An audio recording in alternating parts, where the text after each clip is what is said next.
మీ తెలుగు నేస్తం Telugu stop app వెంటనే play store, app store లో డౌన్లోడ్ చేసుకోండి. ప్రతిక్షణం అన్ని తెలుగు వార్త విశేషాలతో పాటు మీ లోకల్ ప్రాంత వార్తలు కూడా సులభముగా తెలుసుకోండి.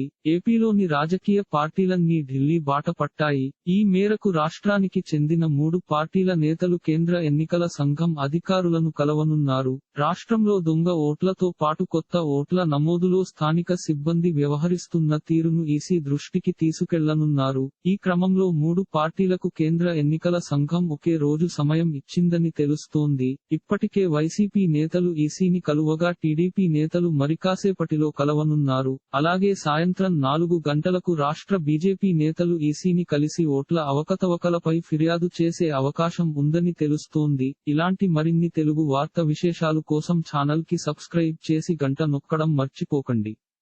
ఈ వీడియోని తోటి మిత్రులకి షేర్ చేయండి. మీ అభిప్రాయాన్ని కామెంట్ లో తెలపండి.